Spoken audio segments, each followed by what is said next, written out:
뵈는분과 인사할까요? 사랑합니다. 감사합니다. 당신을 축복합니다. 당신은 축복의 통로입니다. 나도 축복의 통로입니다. 자기 이름 밝히시고요. 시작. 서경도 축복의 통로입니다. 아멘. 사랑하는 여러분, 요즘에 많이 놀랬죠? 코로나19가 이제 500명이 넘고 이것이 3일 연속되고 오늘은 또 몇 명이 나왔는지 모르겠지만 군산, 익산, 김제, 전주, 또 고창 할 것 없이 전국적으로 많은 확진자가 나옴으로 말미암아서 안타깝게 코로나 확진된 분들이 있는데 그분들이 어서 빨리 회복되길 주님의 이름으로 축복합니다. 또한 우리 역시 건강한 가운데 잘 보내야 됩니다. 나 한 사람 괜찮겠지 그런 마음 갖지 마시고 마스크 쓰고 쓰시고, 저는 어쩔 수 없이 마스크를 벗고 말씀을 전하지만 사실 이것도 좀 부담스럽습니다. 사실 저도 제 건강 생각하면 마스크를 써야 되는데 또 청력이 좋지 않는 성도인들이 제 입술을 보고 말씀을 듣기 때문에 어쩔 수 없이 위험을 부릅쓰고 이렇게 합니다. 그래서 여러분들 외출하실 때 꼭 마스크 쓰시기 바랍니다. 또 외출하시고 돌아오실 때 꼭 깨끗이 손을 씻으시고 위생에 힘쓰심으로 하려면 서로 피해가 되지 않고 피해주지 않는, 그래서 영향력 있는 복된 성도님 되시길 주님의 이름으로 축복합니다. 또 오늘 여러 형편 가운데 예배를 참여하지 못하고 영상 예배를 드신 성도 여러분, 여러분 역시 건강 잘 지키시기 바랍니다. 오늘 저와 여러분에게 주시는 하나님의 말씀은 고린도전서 15장 31절로 날마다 죽노라, 이런 제목으로 하나님의 말씀을 전하겠습니다. 2019년 8월 14일자 하인스 빌 장로교회 칼럼에 교회가 죽어야 예수가 산다에서 발췌한 내용 중에 일부를 말씀드립니다. 이전에 책 제목 중에 공자가 죽어야 나라가 산다는 김경일 저의 책이 있습니다. 제목부터 도발적입니다. 그러나 이 책을 읽지 않아도 제목으로도 책의 내용을 대략 알 수가 있습니다. 저는 오늘날 한국교회와 이민교회를 바라보면서 목회자로서 교회가 죽어야 예수가 산다는 불경스럽고 도발적인 생각을 합니다. 교회를 다니는 사람이나 교회를 다니지 않는 사람이나 한국교회의 현실과 미래에 대해서 희망적으로 말하는 사람은 거의 없습니다. 중간 생략합니다. 한국교회가 죽어야 한국에서 예수님이 다시 부활하십니다. 2000년 전 주님이 유대교회와 예루살렘 성전을 향하여 새 술은 새 부대에 담아야 한다고 말씀하셨듯이 한국교회에 헐어지고 찢어진 부대에는 주님의 새 포도주 복음의 진리를 담을 수가 없습니다. 한국교회가 죽어야 예수가 산다는 말은 목사가 죽어야 당회가 산다. 장로가 죽어야 교회가 산다. 교회가 죽어야 예수가 살고 교회가 죽어야 조국이 살아날 수 있다는 말입니다. 모든 희망은 예수 안에 있습니다. 그러나 한국교회에서는 예수가 죽었거나 이미 떠났습니다. 이렇게 말하는 목사인 내가 바로 한국교회를 타락시킨 원흉이요 이민교회를 변질시킨 주범입니다.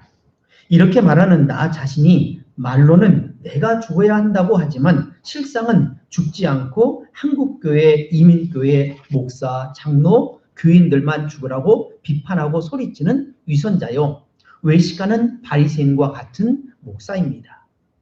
결코 우리는 스스로 죽을 수 없습니다. 주님의 은혜가 있어야만 가능합니다.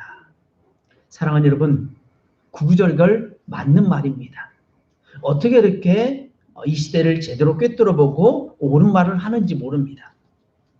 사랑하는 여러분, 우리 모두가 그리스도의 십자가에 나를 못 박고 죽는 삶 사시기를 주님의 이름으로 축복합니다. 기독교의 진리는 역설적인 것이 참 많습니다. 그래서 누군가가 기독교를 역설적인 종교라고 말합니다. 어찌 보면 십자가에서부터 역설적입니다. 십자가는 죽어야 사는 원리입니다. 한 알의 미랄이 땅에 떨어져 죽어야 많은 열매를 맺기 마련입니다. 약할 때 강함이라고 말합니다. 낮은 자가 높아진다고 말하고 나중된 자가 먼저 된다고 말합니다. 어린아이와 같이 자기를 낮추는 그이가 천국에서 큰 자라고 말을 합니다. 성경은 철저하게 죽어야 된다고 가르치고 있습니다. 그런데 사람들은 죽는 말을 매우 좋아하지 않습니다. 잘 사는 방법만 가르칩니다. 주 안에서 죽어야 한다는 말은 들으려고 하질 않습니다. 그냥 축복받고 잘 살라고 하는 말씀만 듣고 싶어 합니다. 그래서 자기들이 원하는 수준의 복을 받지 못하면 나는 은혜 받지 못했다고 돌아선 경우가 참 많습니다. 아마도 오늘날 최고의 인기 있는 설교는 웰다잉, 그러니까 잘 죽는 것이 아니라 웰빙, 잘 사는 겁니다. 성도들 역시 웰다잉을 좋아하기보다는 웰빙을 좋아합니다. 그래서 잘 죽으십시오라고 하면 괜히 기분 나빠합니다. 아닙니다. 잘 죽어야 됩니다. 그리스도는 완전히 죽어야 됩니다. 목사부터 죽어야 되고 성도도 죽어야 되고 모두가 죽어야 조용하고 바로 예수님께서 살아갈 수 있습니다. 사실 예수 그리스도 안에서 죽는 것을 가르쳐야 교회가 살게 됩니다. 성도의 영혼은 철저하게 예수 안에서 죽는 것을 배워야 건강한 교회가 될 수 있습니다. 그런데 십자가에서 예수 그리스도와 함께 죽는 정신은 없습니다. 예수 그리스도와 함께 죽는 신앙을 특별한 시대에 특별한 사람들의 전율로만 여기는 경우가 참 많습니다. 그렇기 때문에 교회의 희생과 헌신이 보이지 않습니다. 교회가 세상 앞에 군림하려고 합니다. 어떻게 해서든지 큰 교회를 만들고 또한 세상적인 영향력을 확보하려고 합니다. 그리스도로 말미암아 죽으려는 생각은 없는, 그리고 목사도 마찬가지입니다. 주님이 이 땅에 오신 목적이 무엇일까요? 죄송하지만 죽기 위해서 오셨습니다. 오늘 대림절 첫 번째 주일인데 예수님이 이 땅에 낮고 낮은 이 땅에 오신 이유는 뭘까요? 결국 죽기 위해서 오셨습니다. 예수님은 복음을 선포하셨습니다. 회개하라 천국이 가까웠다라고 하면서 천국의 말씀을 선포하셨습니다. 죽은 자를 살리셨고 아픈 자를 고치셨고 상처받은 자를 위로하셨고 또 소외된 자를 품어 안으셨습니다. 그리고 결국 그들에 의해서 처절하게 십자가에 못 박혀 죽으셨습니다. 머리에 가시관을 쓰셨습니다. 얼마나 아픈지 모릅니다. 또 양팔과 발등에 못이 박혔습니다. 피를 흘립니다. 그러면서 서서히 죽어갑니다. 여기서 끝나지 않고 옆구리에 창이 찔려서 염통에, 그러니까 심장에 피를 다 쏟으셨습니다. 물과 피를 다 쏟으셔서 우리를 위해서 완전히 죽으셨습니다. 한마디로 십자가에서 죄인을 대신해서 죽으러 오셨다는 겁니다. 그러면 오늘 본문으로 돌아가서 오늘 본문에서 우리에게 경고하는 메시지는 무엇인가? 오늘은 경고로 받아들여야 됩니다. 이것은 하나의 교훈, 하나의 위로의 말씀보다는 오늘은 경고입니다. 오늘 말씀을 통해서 성경은 우리에게 무엇을 경고하고 있는가? 우리에게 꼭 기억하라고 하는 그 경고의 말씀은 무엇인가 하는 것입니다. 세 가지인데요. 첫 번째로는 주 안에서 날마다 죽는 사람이 진정한 신앙인이라는 겁니다. 저를 따라서 고백해 볼까요? 주 안에서 날마다 죽는 사람이 진짜 신앙인입니다. 두 번째로는요, 날마다 죽는 것은 자기의 부정이요, 자아 부정입니다. 세 번째로 날마다 죽어야 삽니다. 끝났습니다. 이 세 가지만 잘 알면 됩니다. 근데 이상하게도 아는 것은 끝나지 않죠.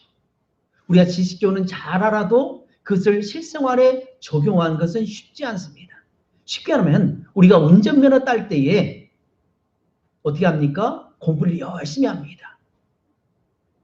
그리고 1차선에는 어떤 차가 지나가고 2차선에는 3차선에는 그리고 차도는 무엇이 가고 인도는 무엇이 가고 그리고 차의 구조는 어떻게 하고 그리고 교통법규는 무엇이란 것을 잘 압니다. 어떤 분은 만점을 받는 사람도 있습니다.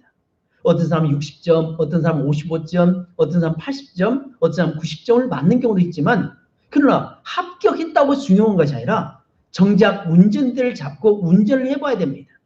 운전을 하면서 제대로 된 배운 대로 하느냐 하지 않느냐입니다. 요즘 많은 교통사고 일어나잖아요. 터널에서 일어나고 또 음주운전을 하고 많은 사건 사고가 일어나는데 그 사람들이 몰라서일까요? 아닙니다. 알고 있습니다. 머리는 알고 있지만 실상 삶으로 실천하지 않습니다. 음주운전은 안 됩니다라고 분명히 알고 있지만 그건 범죄입니다라고 알고 있지만 그냥 술에 취해서 운전하다가 한 가정을 한 생명을 그냥 송두리째 무너뜨리는 경우가 참 많다는 거죠. 이것은 운전면허증만 가지고 있는 사람 얘기 아니라 오늘 그리스도인의 모습이라는 겁니다. 우리가 오늘 고백했지만 이 고백으로 끝나는 것이 아니라 오늘 당장 나가서 실천해야 합니다. 내가 머리로 알고 있는 것을 마음으로 끌어안아서 그것을 손과 발을 통해서 행동으로 옮길 때 진정한 신앙인이 될 수가 있습니다. 첫 번째로는 주 안에서 날마다 죽는 사람이 진짜 신앙인이라는 겁니다. 사도 바울은 날마다 죽느라고 자랑스럽게 고백하고 있습니다. 그리스도인은 주 안에서 날마다 죽는 사람입니다. 날마다 자기 자신을 쳐서 복종시키지 않으면 못된 혈기가 튀어나와서 못된 성품이나 망령된 행실이 순식간에 솟아나옵니다. 그래서 소에는 꼬투리를 합니다. 그리고 말에는 재갈을 물립니다. 왜 그럴까요? 잘못된 길로 갈 때에 그 콧뚜레를 잡아당기고 재갈을 물리게 된 거죠. 구원받은 성도라도 우리 안에는 여전히 죄성과 악성과 독성이 남아 있습니다. 아무리 우리가 예수를 구주로 믿는다 할지라도 여전히 우리 안에 남아있는 육체의 성품들이 나를 괴롭히고 있다는 것을 말합니다. 죄악의 양초요 쓴뿌리가 여전히 내 안에 남아있습니다. 다윗을 보면 압니다. 우리는 다윗을 성문이라고 말합니다. 많은 좋은 일을 했는데 그가 한순간에 어떻게 합니까?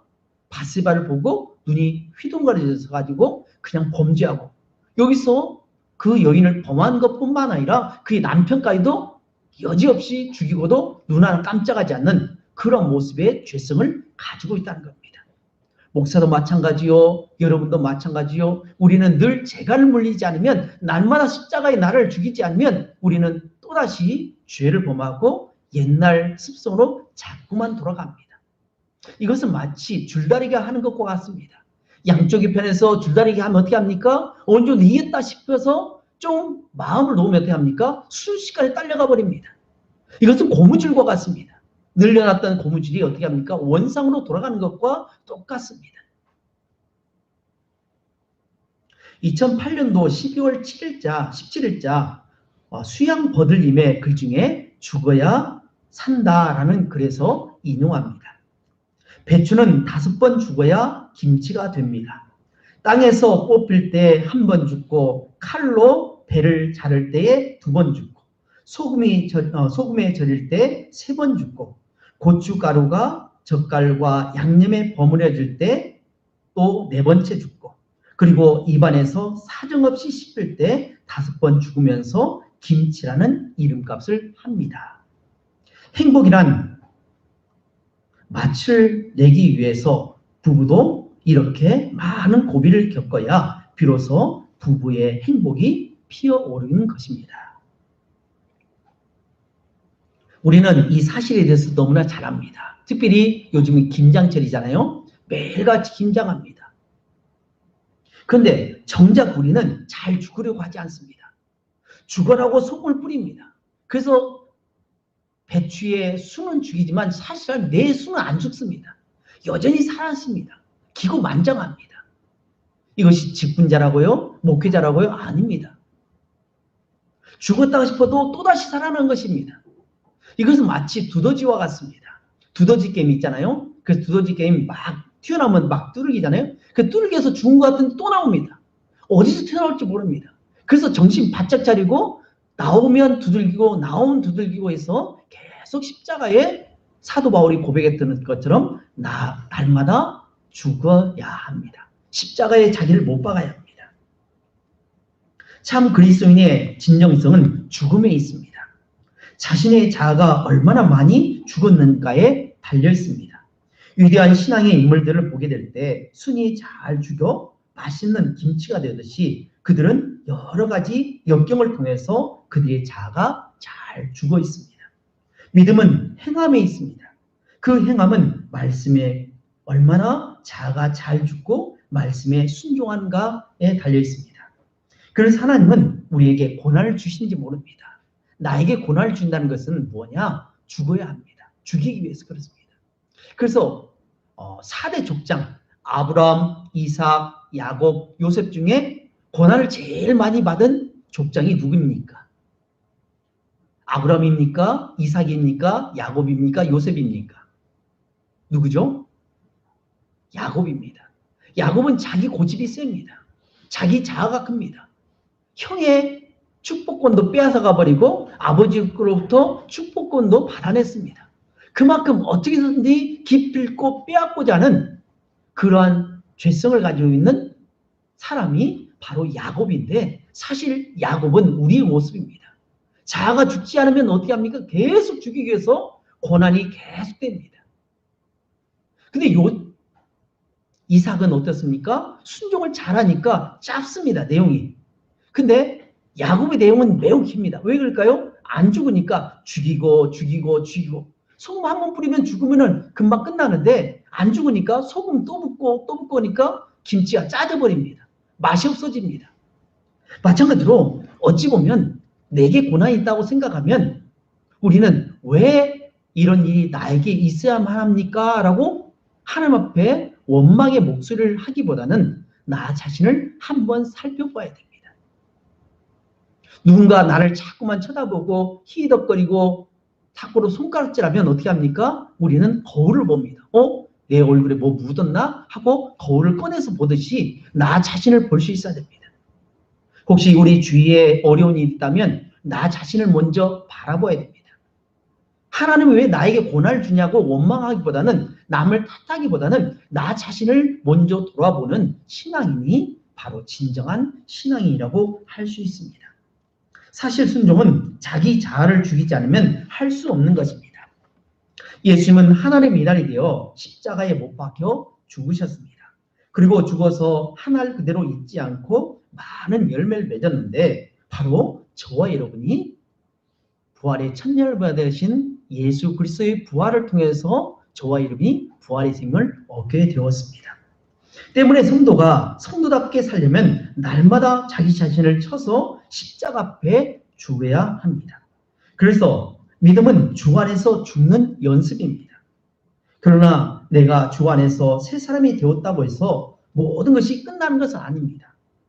거듭난 성도라 할지라도 날마다 주 안에서 꾸미고 단장하지 않으면 더러운 이기회와 오불들이 달려옵니다.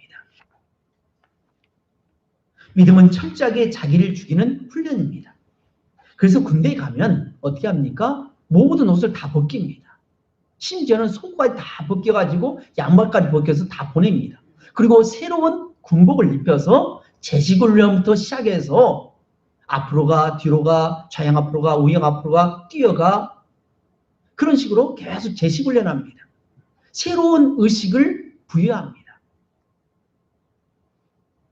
또 훈련을 합니다. 총검술이며 또 총기 수입이라든지 여러 가지 훈련을 계속합니다. 또 사격할 때 어떻게 합니까? 사격할 때 계속 얼차를 줍니다. 엎드려 뻗쳐 일어나 뒤로 지침 앞으로 지침 좌로 굴러 우로 굴러 우리 많이 경험했잖아요. 이런 경험을 왜 하냐? 그렇게 하지 않으면 총기 사고 납니다. 그래서 정신이 바짝 나도록 그래가지고 완전히 죽여서 그 다음에 이제 총을 쏘니까 사고가 나지 않습니다. 만약 그렇지 않으면 총기 사고로 많은 사람이 죽을 수 있습니다. 그러니까 군대는 계속해서 훈련시키는 것처럼 교회는 어떤 곳이냐? 성도는 어떤 사람이냐? 훈련하는 존재입니다. 그래서 교회를 가리켜서 훈련하는 훈련소라고 말하고 병원이라고 말하고 또 상담소라고 말하기도 합니다. 두 번째로 살펴볼 것은 날마다 죽은 것은 자기의 부정이요 자아 부정입니다. 제자됨의 가장 으뜸되는 원리는 자기 부정입니다. 자기를 부정하지 않으면 절대로 그리스도의 제자가 될 수 없습니다. 어느 수도원에 공고가 났습니다. 제자를 모집합니다. 라고 공고가 났습니다. 15명이 그 수도원에 등록을 했고 자기가 수제자가 되겠다고 나섰습니다. 그런데 수도원장이 오더니 딱 한마디 합니다. 배추를 거꾸로 심으라 라고 말을 합니다. 누가 뽑혔을까요? 당연히 거꾸로 심은 자가 뽑혔습니다. 왜일까요? 수도원은 자기의 생각, 자기의 가치관을 가지고 살아가는 사람 뽑지 않습니다. 얼마나 순종하느냐, 얼마나 죽느냐, 얼마나 자기 자아를 거부하느냐, 자기 부정이 있는 자를 하느냐에 따라서 수도원의 제자를 뽑았던 겁니다. 다른 사람은 자기가 배운 대로 있습니다. 아니, 어머니께 배운 것이 배추는 뿌리를 땅에 심어야 제대로 수분을 끌어오고 또 양분을 끌어오니까 바르게 심어야 됩니다라고 전부 다 올바로 심었습니다. 근데 어떤 한 사람은 합격을 했는데 그 사람은 거꾸로 심었다는 겁니다. 자기 생각을 다 일어났습니다. 아, 그럴 만한 이유가 있겠지. 거꾸로 심으라고 하니까 거꾸로 심었습니다. 결국 그 한 사람만 합격했다는 겁니다. 사랑하는 여러분, 신앙생활이 무엇일까요? 나를 부정하는 겁니다. 내가 세상에서 아무리 많이 배웠다 할지라도 주의 종을 통해서 하나님의 말씀을 선포하면 그 말씀을 그대로 받아들인 겁니다. 그래서 교회에 나올 때는 반드시 계급장을 띄고 나와야 됩니다. 세상에서 사장님이 교회에서 사장님이 되면 안 됩니다. 세상의 회장이 교회 안에서 회장 되려고 하면 안 됩니다. 왜 교회가 타락하느냐? 왜 교회가 문제가 있느냐? 세상에서 국회의원이 교회 와서 또 국회의원 노릇합니다. 세상에서 대통령이 교회 와서 또 대통령 노릇을 하려고 하니까 문제가 발생합니다. 아닙니다. 모든 사람은 하나님 앞에 다 죽어야 되고 자기의 부정을 해야 됩니다. 말씀 앞에 무릎을 꿇어야 됩니다. 그래서 우리가 코로나 감염 방지를 위해서 어떻게 합니까? 어른이고 아이고 여성이고 남성이고 지식인이나 아니면은 초등학생이나 상관없이 어떻게 합니까? 깨끗이 손을 씻어야 그 사람이 건강합니다. 아이들은 어떻게 합니까? 횡단보도를 건너갈 때 반드시 오른손 들고 갑니다. 그리고 할아버지가 만약에 안 들고 가면 할아버지 왜 그래요? 할아버지 왜 배운 대로 안 해요? 하고 뭐라고 합니다. 왜 그럴까요? 배운 대로 한다는 거죠. 근데 우리는 압니다. 이렇게 하면 이쪽을 피하고 저렇게 하면 저렇게 피하면 된다는 그런 우리의 생각을 갖고 있으니까 그러다가 사고를 당하는 겁니다.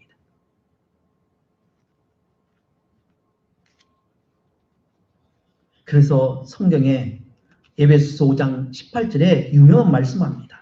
술 취하지 말라 이는 방탕한 것이니 오직 성령의 충만을 받으라 라고 말씀합니다. 왜 그럴까요? 계속 우리는 육신의 자아와 또 성령이 계속 다툽니다.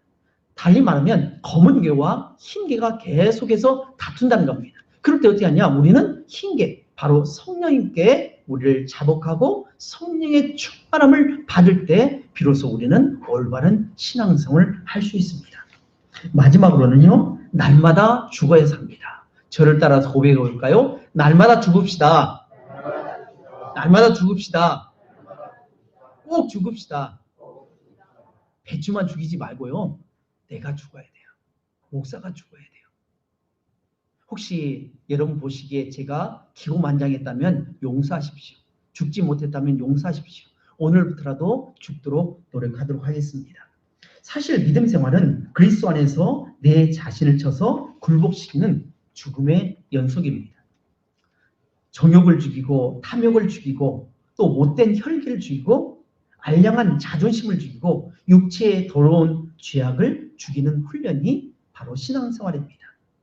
그래서 골로새서 3장 5절에 이렇게 말씀합니다. 그러므로 땅에 있는 지체를 죽이라. 곧 음란과 부전과 사욕과 악한 정욕과 탐심이 탐심은 우상 숭배니라. 왜 다이어트를 실패할까요?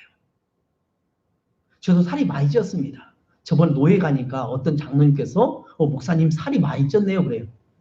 그래서 배에다 힘을 꽉 줬습니다. 살이 쪄버렸습니다. 다이어트 하려고 커피도 좀 줄이고 음식도 좀 줄였는데 이 코로나 사태로 밖을 못 나가니까 자꾸만 간식을 사오고 라면을 사오고 또 피자 먹고 통닭 먹고 있다 보니까 저도 모르는 사이에 쑥쑥쑥 쪄가지고 이젠 통제 불가할 정도로 그렇게 막 살이 쪄버립니다. 다이어트 하는 사람은 어떻게 합니까? 이를 악물고 하잖아요. 그래서 나중에 내가 어떤 옷을 입었을 때 예쁜 맵시를 갖추기 위해서 어떻게 합니까? 이를 악물고 참습니다. 눈물을 머금고 다이어트를 합니다. 그러면 어떻게 하냐? 그렇게 될 때 결국 사람 앞에서 자랑할 수 있는 것처럼 바로 우리는 날마다 죽어야 됩니다. 근데 가만히 놔두면 어떻게 하냐? 쑥쑥 나옵니다. 두더지 게임처럼 계속해서 나옵니다. 그럼 계속 두들겨야 됩니다. 힘은 들어도 계속 두들겨야 됩니다. 나온 곳을 집중해서 두들기고 또 두들기고 또 두들기고 평생을 두들깁니다. 이 자아는 하나님 앞에 서는 그날까지 우리는 자아를 죽여야 합니다. 신앙생활 오래됐다고요? 경력이 오래됐다고요? 아닙니다. 그런 사람이 넘어집니다. 그래서 선줄로 생각한 사람은 넘어질까 두려워라 라고 했습니다. 왜 많은 목회자가 많이 성공한 사람이 넘어질까요? 하루아침에 무너질까요? 그건 바로 이젠 됐거니 이젠 됐다. 이쯤 되면 됐겠지 하고 안심하는 순간 갑자기 문제가 발생합니다. 저는 가끔 사람들 앞에 배가 안 나오려고 배에 힘을 주고 살아갑니다. 그러다가 웃는 순간 저도 모르는 사이에 이렇게 웃었다가 단추가 떨어져 온 경험도 있습니다. 긴장을 푸는 순간 우리는 그만 원상복귀 됩니다. 하늘의 밀이 떨어져 죽지 않으면 결코 많은 열매를 거둘 수가 없습니다. 우리가 농사를 지을 때 씨앗을 뿌리는 것은 이 사실을 너무나도 잘 알고 있기 때문에 그렇습니다. 그런데 정작 우리의 신앙을 보면 내가 죽지 않으려고 합니다. 신앙은 죽는 것입니다. 말씀 앞에 나를 죽여야 합니다. 기도하면서 나를 죽여야 되고 찬양을 통해서 나를 죽이는 겁니다. 나는 아무것도 아니라고 고백할 때 비로소 하나님께서 역사하십니다.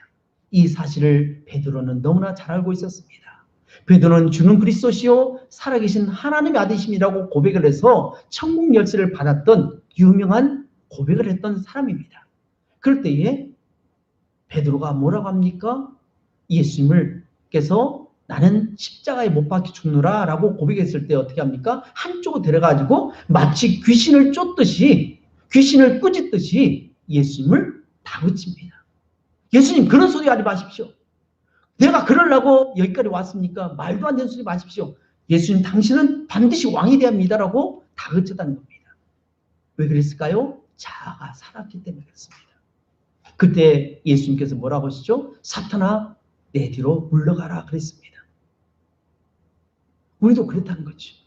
결국 베드로는 이 사실을 너무나도 잘 알고 있었기 때문에 그는 나중에 예수님 앞에 예수님의 말씀대로 십자가에 못 박혀 죽게 될 때 그는 차마 예수님처럼 십자가에 못 박히지 않고 그는 거꾸로 매달려서 순교했다는 이야기가 있습니다. 그렇습니다. 우리 모두는 죽어야 됩니다. 특별히 우리 사랑하는 동산교회 성도 여러분, 여러분 꼭 죽으십시오. 죽으십시오. 가정이 죽어야 됩니다. 남편 앞에 아내가 죽어야 가정이 편합니다. 아내 앞에 남편이 죽어야 됩니다. 시부모 앞에 며느리가 죽어야 됩니다. 며느리 앞에 시부모가 죽어야 비로소 올바른 신앙생활을 할 수 있습니다. 마찬가지로 저도 죽어야 되고 우리 모두가 죽었을 때에 비로소 우리는 그리스도의 향기를 바라고 그름으로 말미암아서 우리는 지역사회에 영향 있는 교회, 그래서 우리가 할 수 없는 그 수많은 일들을 동산교회를 통해서 할 수 있는 것은 바로 우리가 죽을 때만이 가능합니다. 바라긴요, 대림절 첫 번째 주일 우리 주님이 죽기 위해서 오셨던 것처럼 우리 모두 죽는 연습, 이 훈련을 통해서 하나님 앞에 영광 돌리는 우리 복된 성도님 되시길 주님의 이름으로 축복합니다. 기도하겠습니다.